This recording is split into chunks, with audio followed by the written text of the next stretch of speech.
Welcome to La TNT. Here is the glorious but devastating tale of Black Wall Street. Greenwood District, known as Black Wall Street, was a prosperous African-American community in Tulsa, Oklahoma, before the tragic events of the 1921 Tulsa Massacre, which led to widespread destruction and loss of life. A wave of racial violence destroys an affluent African-American community, seen as a threat to a more dominated American race at that particular time in life's capitalism, sources say, from JSDR Daily. On May 31st of that year, the Tulsa Tribune reported that an African-American man, Dick Rowland, attempted to assault a Caucasian woman, Sarah Page.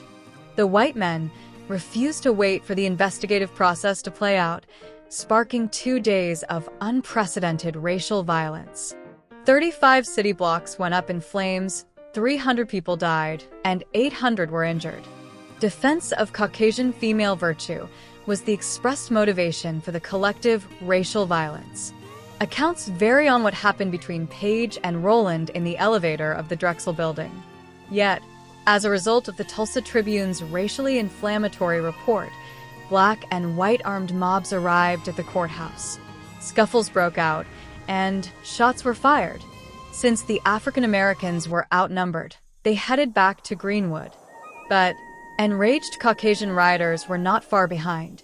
The massacre, occurring over 18 hours, resulted in looting and burning businesses and homes along the way. 9,000 people became homeless. The modern, majestic, sophisticated Black community boasted of banks, hotels, cafes, clothiers, movie theaters, and contemporary homes. Not to mention luxuries such as indoor plumbing and a remarkable school system that superiorly educated African-American children. Some Caucasian neighbors resented their upper-class lifestyle. As a result of a jealous desire to put progressive, high-achieving African Americans in their place, a wave of domestic Caucasian American terrorism caused African American dispossession. The creation of the powerful African American community was intentional. In 1906, O.W. Gurley, a wealthy African American from Arkansas, moved to Tulsa and purchased over 40 acres of land that he made sure was only sold to other African Americans. Gurley provided an opportunity for those migrating from the harsh oppression of Mississippi.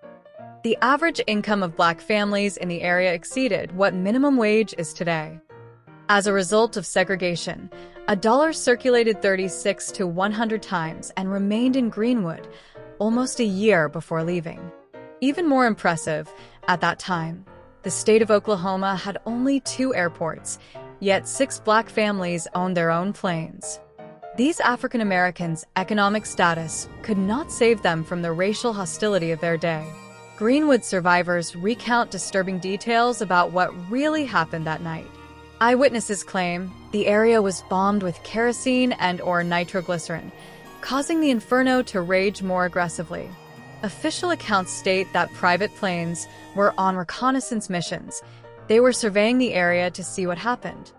Despite all of the economic damage, Hannibal Johnson, author of Black Wall Street, From Riot to Renaissance in Tulsa's historic Greenwood District, explains that neither the survivors nor their families ever received the reparations suggested by the Tulsa Race Riot Commission.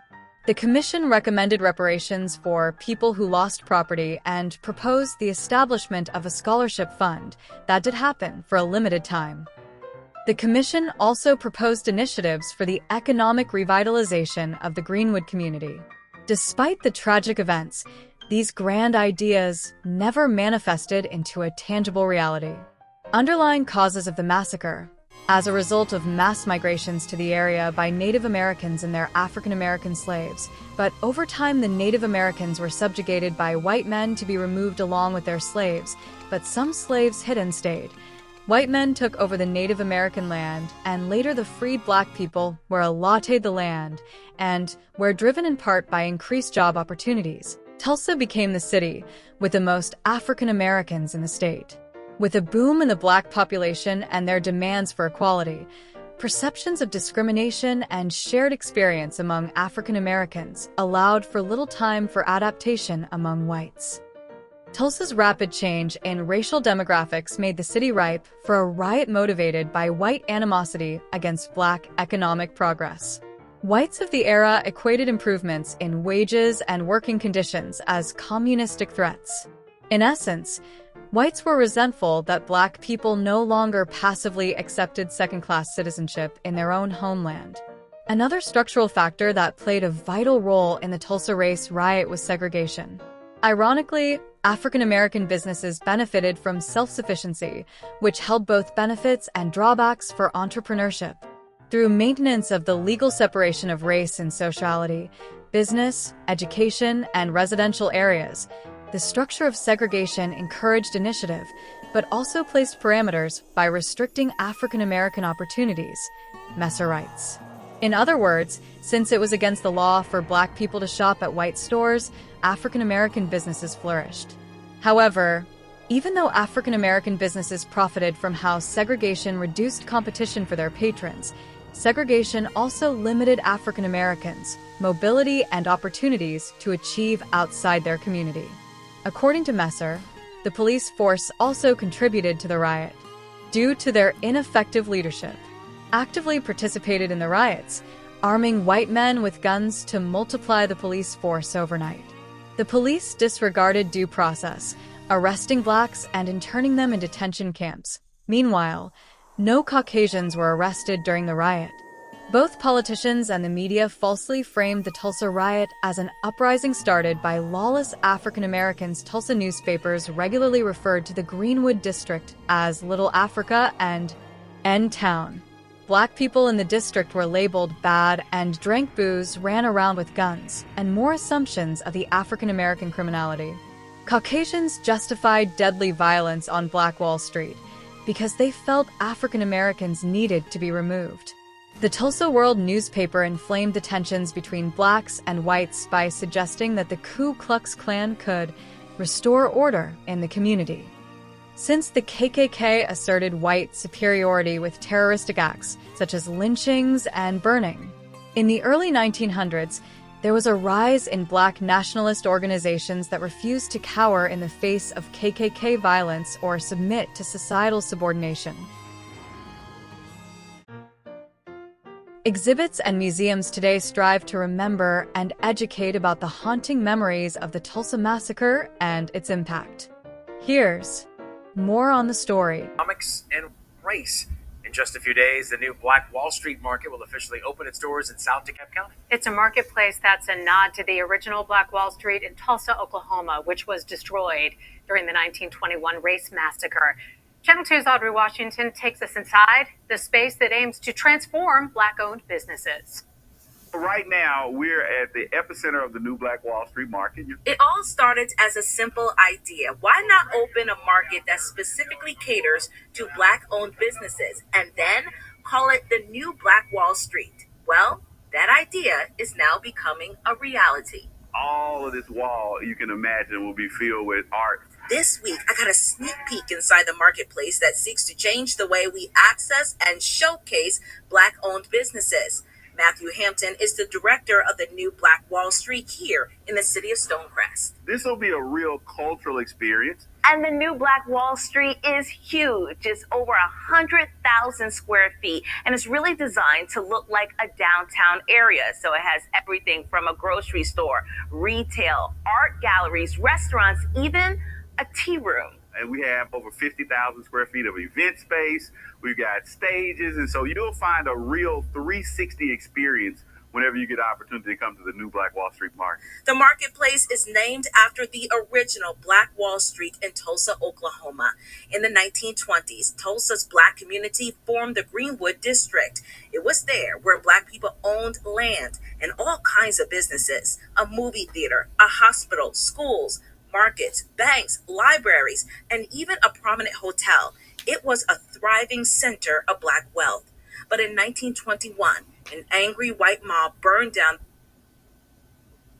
the Greenwood District and slaughtered a number of its residents in what was later known as the Tulsa Race Massacre. Matthew says this new Black Wall Street in DeKalb County aims to honor those who died while just trying to achieve the American dream. We really had to salute those pioneering African-American entrepreneurs who paved the way. We're thinking about putting our logo up high up here.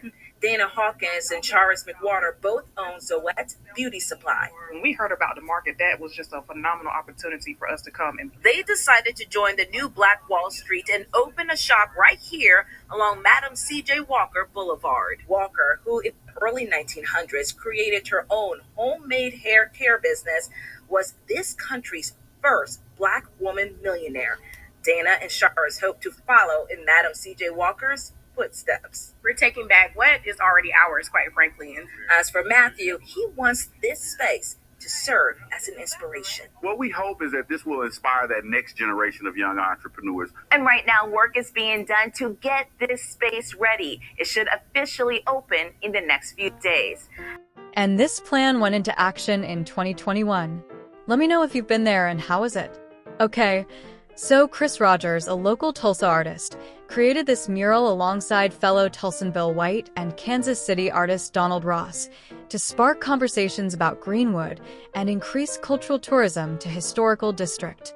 This mural was the product of a 10-month-long project that was sponsored by the Tulsa Massacre Commission and is now, due to popular demand, included in public tours of the Greenwood Cultural Center and Mabel B. Little Heritage House. I think it's truly a beautiful representation. But in these trying times, and the big, beautiful, horrible bill, are we on the verge of being beyond setback? Let me know what you guys think about the Tulsa Massacre and what's going on now. Thanks for watching, be safe, and have a good one.